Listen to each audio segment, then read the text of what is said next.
preguiça, monstro. Lá. Essa militão, igualzinho.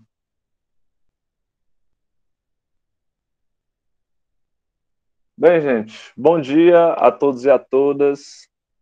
Sejam bem-vindos e bem-vindas a mais uma aulinha de filosofia.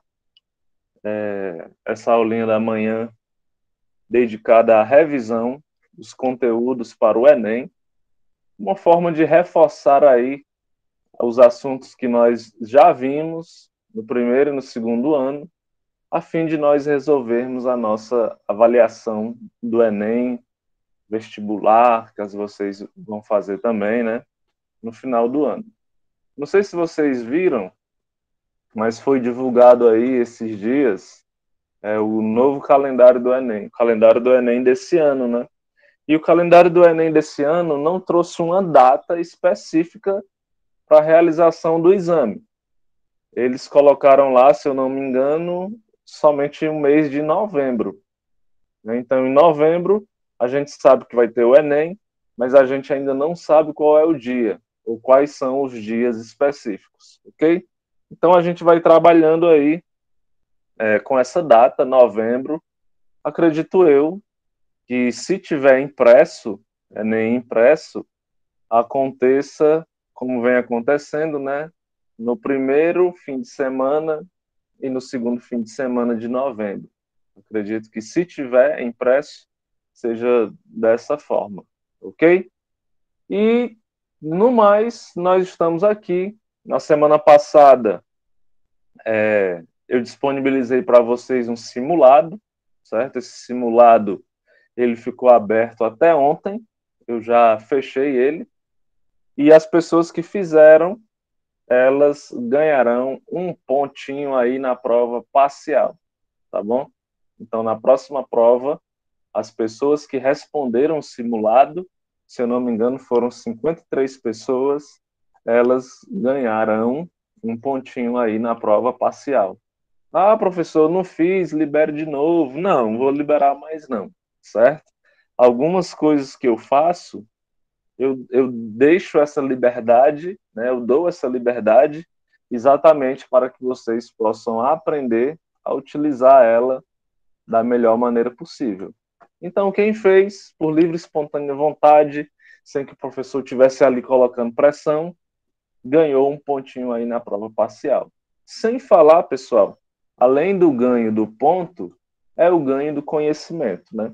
Quanto mais questões vocês resolvem,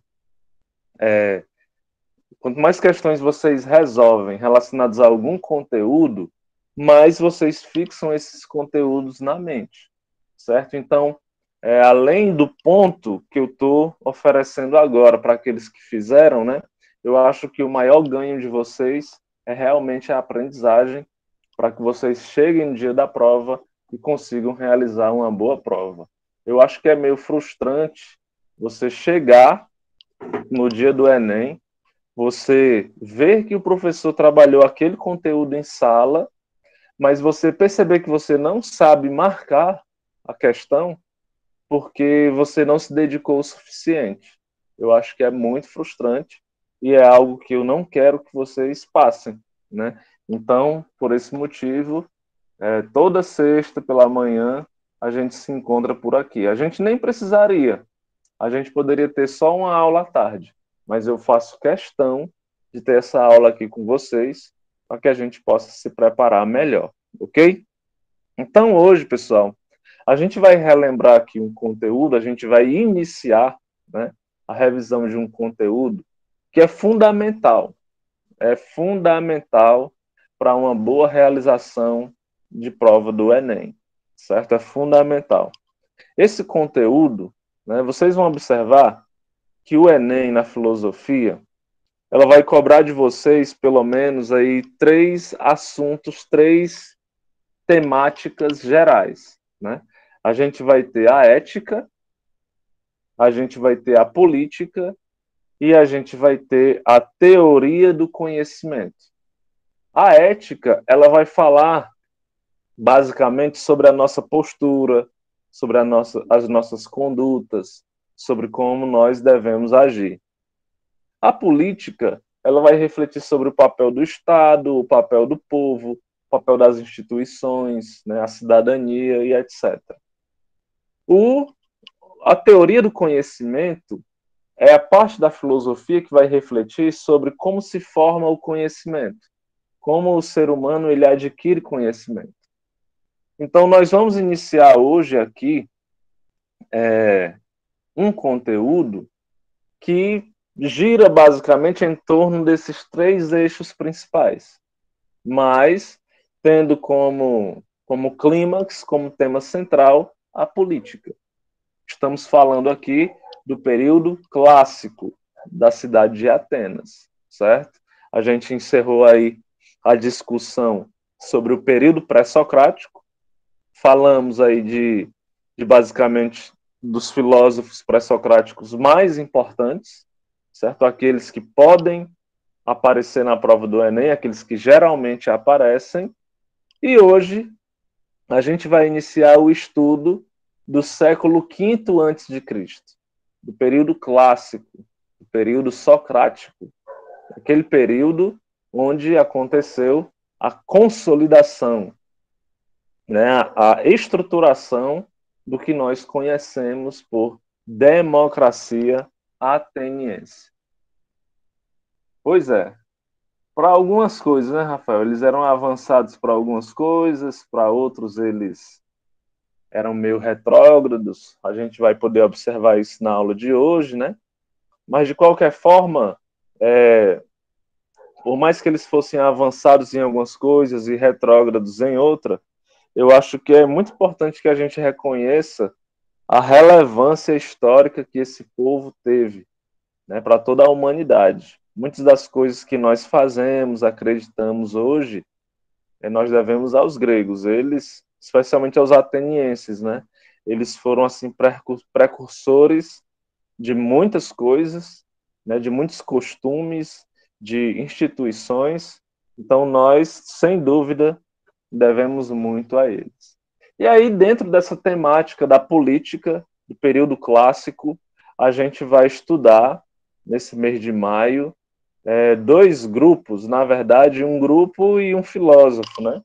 Que são os sofistas e o Sócrates, beleza? Esse embate, essa rivalidade, quase aí um Corinthians e Palmeiras, né? Se a gente fosse comparar. Mas existia uma rivalidade muito grande entre Sócrates, que é o principal filósofo do período clássico, e os sofistas. Sofistas sendo aí um grupo de professores que ensinava a arte do discurso, a arte de falar, né, a arte da oratória e também a arte do convencimento, que é a retórica. Beleza? Então vamos começar aqui. Eu não sei se vocês gostam de viajar, gente. Eu amo viajar, né? Acho que uma das coisas que mais tem me atrapalhado nessa pandemia, uma das coisas que mais me estressa, é o fato de eu não poder viajar como eu gostaria, né? Eu, inclusive, tinha muitos planos para tanto para o ano passado como para esse ano, né? Por exemplo, estava juntando dinheiro para conhecer Salvador, na Bahia. E aí, quando a pandemia veio, estragou tudo, né? Estragou tudo. E aí, pessoal, uma das viagens, já respondendo aí tua pergunta, Rafael, uma das viagens que eu sonho em fazer é uma viagem para a cidade de Atenas, né, na Grécia. Essa imagem aqui, pessoal, ó, essa foto, ela é uma foto real da cidade de Atenas atualmente, certo? Aqui em cima, nós temos a Acrópole, que é onde as pessoas, na antiguidade, né, no século V a.C., que é onde as pessoas se reuniam para discutir a política, certo? Então, ó, aqui embaixo a gente tem a cidade normal, entre aspas, né, de Atenas, aqui embaixo, ó, ao redor, e aqui em cima nós temos a Acrópole, né? Inclusive, a palavra Acrópole significa cidade no alto, né? Cidade elevada. E aí aqui ficavam os tribunais, ficava a ágora, ficavam os templos, né? O templo de Apolo, que é o principal templo da cidade de Atenas. E aí vocês podem observar como hoje, como essas construções, como essa arquitetura, como ela está ainda tão conservada, né? Então, é uma vontade muito grande. Existem alguns programas no YouTube, né, alguns canais de viagem, em que as pessoas, os apresentadores lá, eles viajam e mostram tudo, né? Mostram como é que faz para chegar, mostram hospedagem. E aí um dia eu estava assistindo sobre Atenas, só para ficar na vontade, né? E aí caraca, a Acrópole. E aqui, pessoal, é um dos mais belos pôr do sol do mundo, né? Porque é bem alto e aí você tem a construção. Então, da escadaria, você consegue ver um belíssimo pôr do sol, né? Então, uma das viagens aí que eu sonho em fazer. E um de vocês, se um dia vocês conseguirem chegar lá também, podem me mandar foto, vídeo, que eu ficarei com certeza só na vontade. Beleza?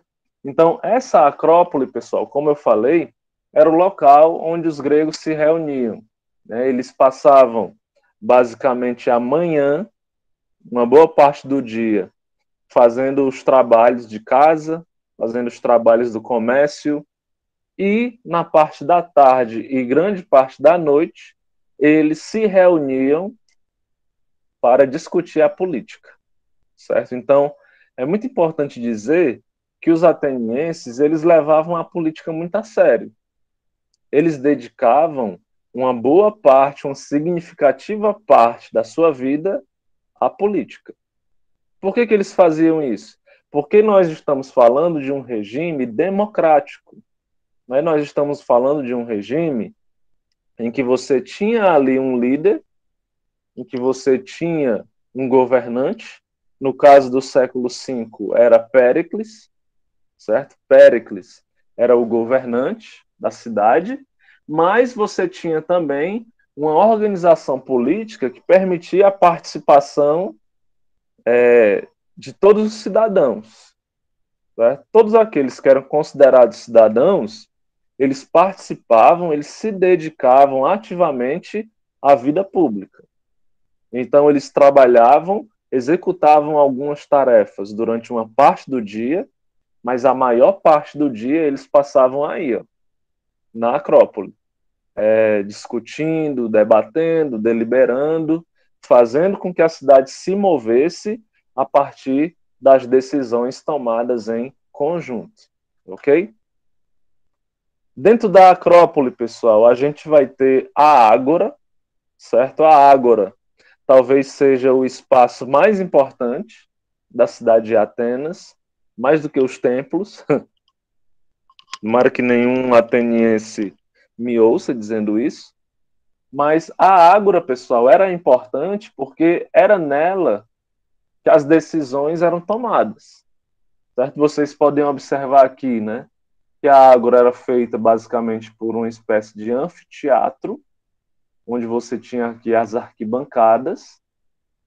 Não sei se vocês já visitaram uma escola profissional modelo, uma escola profissional padrão. Mas na escola profissional padrão, tanto aqui em Camusim como também em Granja, vocês vão encontrar uma mini ágora, certo? É um palcozinho no meio, ó, palcozinho no meio, e aqui ao redor você tem a arquibancada. Então, como é que funcionava?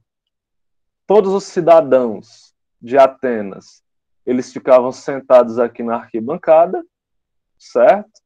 E aqui no meio ficavam as pessoas que discursavam.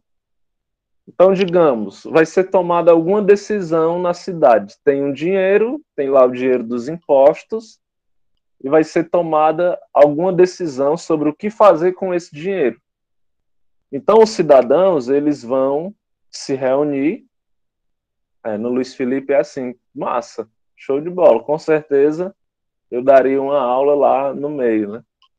Então, tem esse dinheiro dos impostos que foi arrecadado e os cidadãos vão decidir o que vai ser feito com esse dinheiro.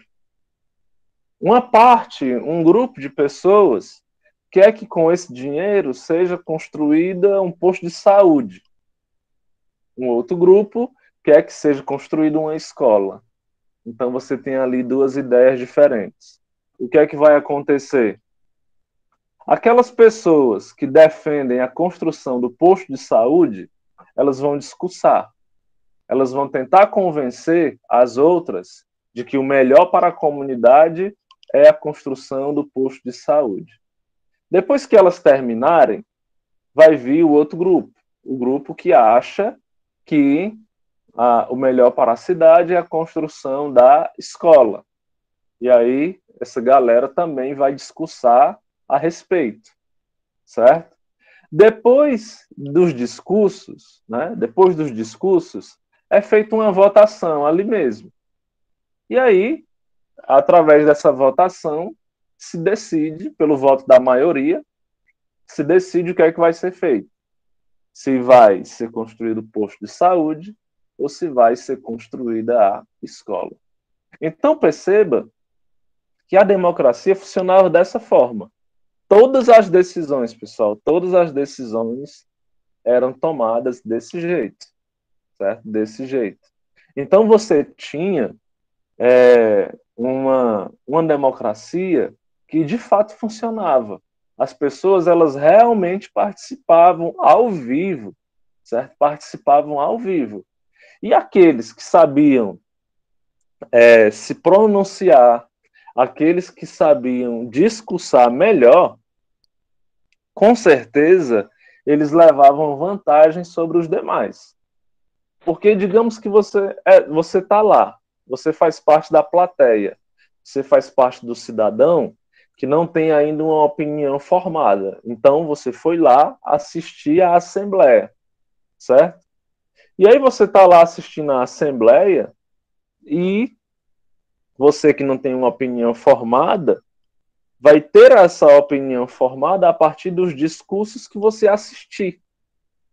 Né? Então você está lá, o orador está discursando, e aí se o cara não sabe falar muito bem, né, se o cara não consegue defender muito bem a ideia, com certeza você não vai votar nele. Com certeza. No Brasil é que a gente teve um fenômeno totalmente novo na política, né? A gente conseguiu eleger um candidato que não participou de nenhum debate. Ou seja, é uma pessoa extremamente fraca no sentido da argumentação, mas que utilizou de outros meios para propagar, digamos assim, seus valores, os seus ideais. Na Grécia Antiga, na cidade de Atenas, isso não aconteceria jamais. Por quê? Porque a capacidade de convencimento, a retórica e a oratória, que é o discurso, estavam totalmente atrelados às decisões políticas. Então, se eu quero convencer o público, a plateia, a assembleia de uma ideia, Ave Maria, eu tenho que me esforçar. E não adiantava comprar as pessoas, a gente vai ver daqui a pouco por quê, não adiantava forçar as pessoas. O poder, a organização política de Atenas permitia que o poder estivesse na palavra, estivesse no discurso, e não no dinheiro ou na violência. A gente Professor, vai ver daqui a pouco. Pode acho que eu falar, lembro Vitor. desse conteúdo que não sei quem fazia os discursos e entregava para as pessoas, eu acho. Acho Eram que era isso. sofistas. Sofistas, é. Sofistas. Isso. Inimigos de Sócrates, né? Tanto eles faziam o discurso, elaboravam o discurso para a pessoa, mas o mais comum era que eles ensinassem às pessoas as técnicas de como discursar, entendeu? Era quase um curso de falar em público. Não, mas estragou não. A participação de vocês é muito essencial, né? Muito essencial. Mas, como eu estava dizendo, os sofistas ou eles preparavam o discurso ou eles ensinavam as técnicas do discurso. Só que a grande crítica que o Sócrates fazia é que eles não estavam preocupados se esse discurso ele realmente ia servir para o bem da população ou não. Né? Os sofistas eles não estavam preocupados com a essência do discurso. Eles estavam preocupados somente com a forma, entende? Então, se eu quisesse ir lá na Ágora defender algo que não seria bom para toda a população, os sofistas ainda assim me ensinariam as técnicas, entende? Então, essa era basicamente a crítica que o Sócrates fazia, mas a gente vai aprofundar isso nas próximas aulas. Então, pessoal, quando eu digo que a organização política da cidade de Atenas era muito desenvolvida em algumas coisas e retrógrada em outras, eu estou falando justamente nos grupos que eram excluídos nesse período, né? A gente tinha uma política muito restrita. Não eram todas as pessoas realmente que participavam dessa democracia. Na realidade, a gente tinha muito mais uma aristocracia do que uma democracia, certo? O Alcibíades ele era sobrinho, se eu não me engano, do Péricles, né, do governante de Atenas. E aí a gente vai estudar um pouco mais do Alcibíades quando a gente estiver vendo aí a biografia do Sócrates, né? Pode falar. Tem um jogo que é o Assassin's Creed Odyssey, eu acho que o nome é esse, tem lá Sócrates, tem esse Alcibiades, tem o Péricles, é muito, muito da hora mesmo a interação deles e como é que eles retrataram o Sócrates, o jeito deles falar e tudo. Top. Se tu tiver algum vídeo depois, tu pode mandar aí pra gente, algum trecho, Tem a um gente dá uma trecho que ele olhadinha. fala, tem um trecho que ele fala o porquê ele não escreve livros, que ele prefere praticar, né, a falar do que escrever um livro. E se eu não me engano, o Platão, ele queria muito que ele fizesse livro. Exatamente. Eu acho que talvez por isso o Sócrates nunca escreveu um livro, né? Mas aí o Platão descontou, né? Praticamente todos os livros do Platão, que são diálogos, você tem o Sócrates como personagem principal, né? Como se fosse ele que tivesse dito todas aquelas coisas, né? Mas depois tu manda pra gente, Rafael, o link, se tu encontrar, tu manda no grupo lá da Agropecuária, aí eu compartilho com os meninos nos outros grupos. Beleza? Então, pessoal, basicamente uma coisa que vocês não podem esquecer, né? Na cidade de Atenas, a gente tinha uma democracia, mas uma democracia altamente aristocrática, né? Uma democracia exclusivista. A gente tinha muitos grupos excluídos e grupos grandes, né? Não estamos falando aqui de minorias, estamos falando de grupos que realmente tinham assim uma quantidade muito grande de pessoas. O primeiro grupo que não participava da política era o grupo das mulheres, certo? As mulheres, elas não votavam, não podiam ser votadas e também não participavam das assembleias.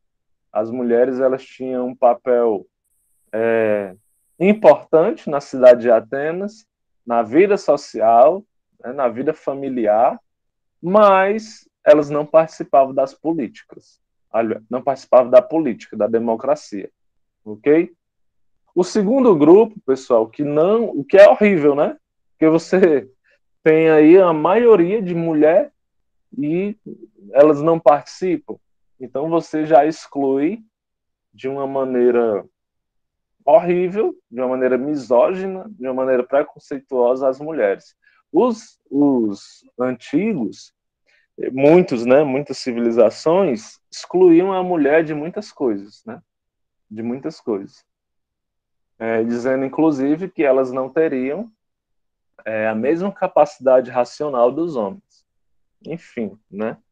A gente sabe que isso é realmente uma aberração, né? Não tem muito sentido nisso, mas que na época, a gente tem que saber que acontecia essa exclusão. O segundo grupo, pessoal, que era excluído da política, eram os escravos.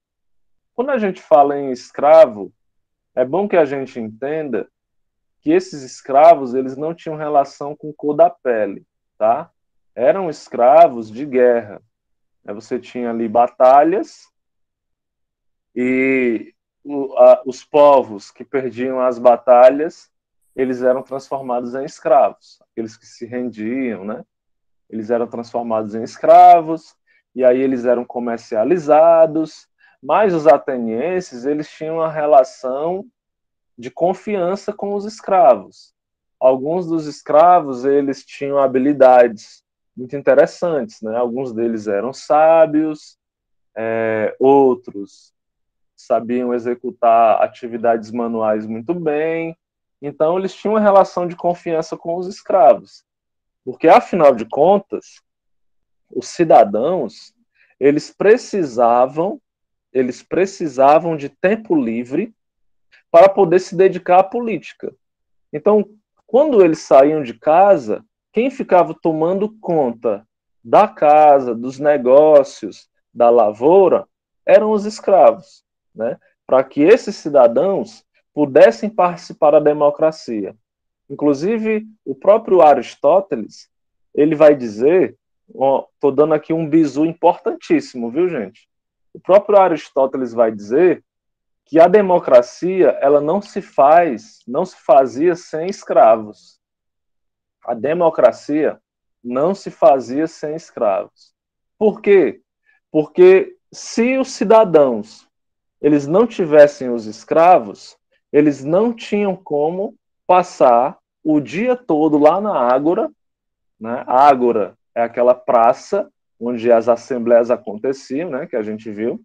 Então, os cidadãos não tinham como passar a maior parte do dia na Ágora, debatendo e tomando as decisões.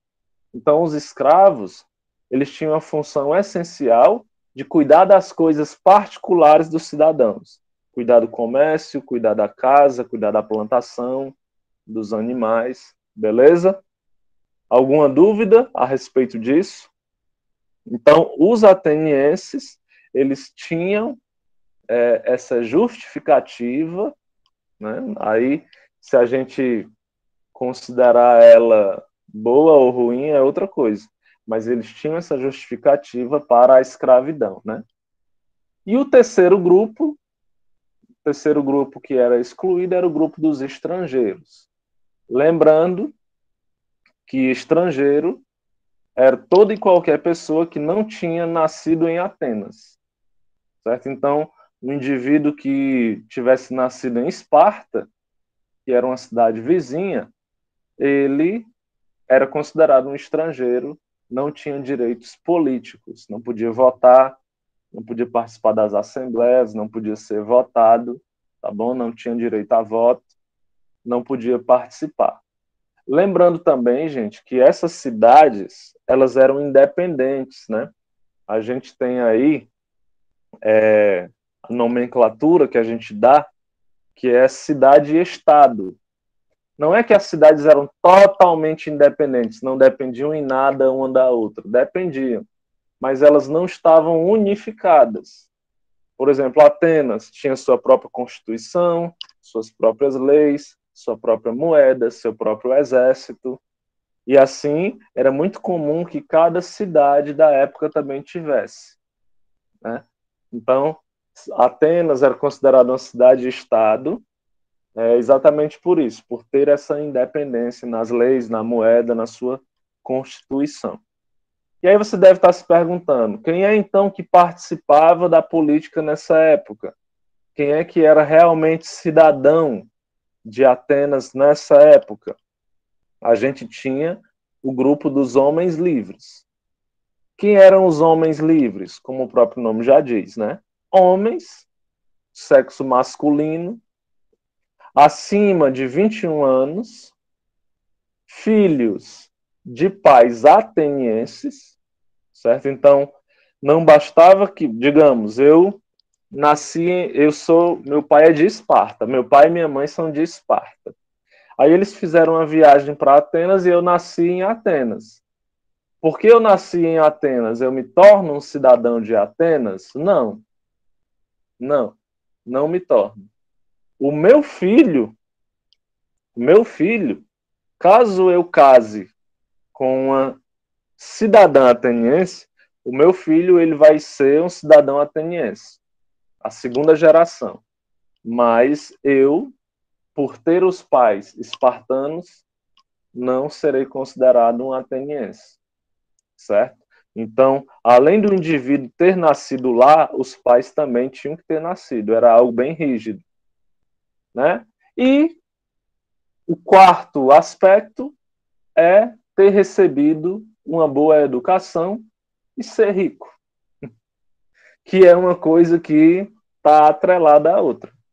Afinal de contas, só os ricos recebiam uma boa educação, né? Você tinha o filho dos pobres, que geralmente viravam soldados, viravam artesãos, viravam comerciantes e tal, né?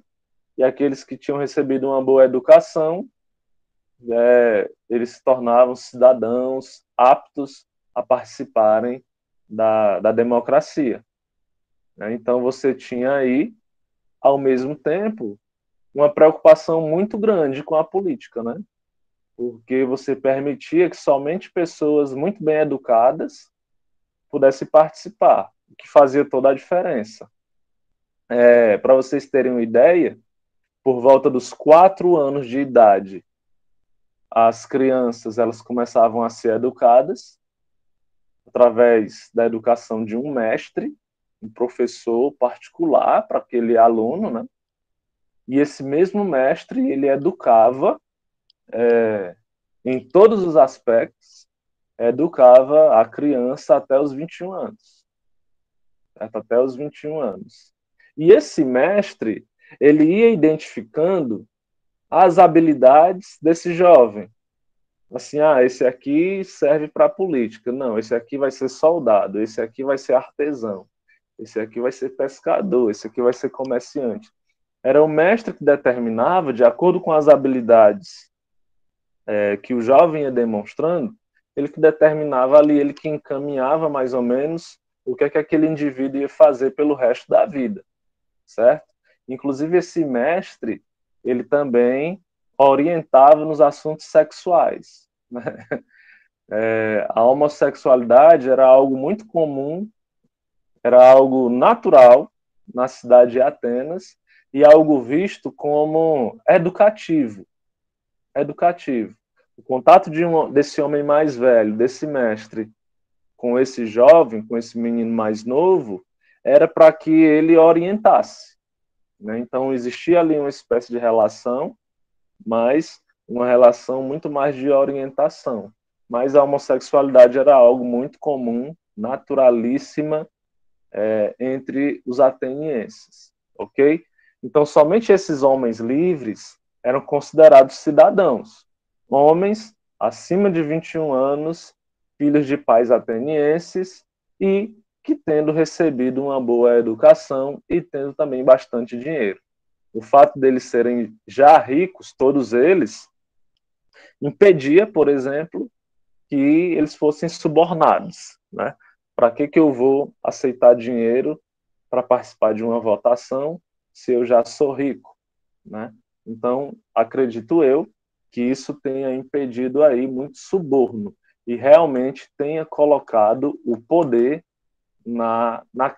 nas mãos daqueles que sabiam discursar muito bem. Ok? Alguma dúvida, gente? Alguma pergunta?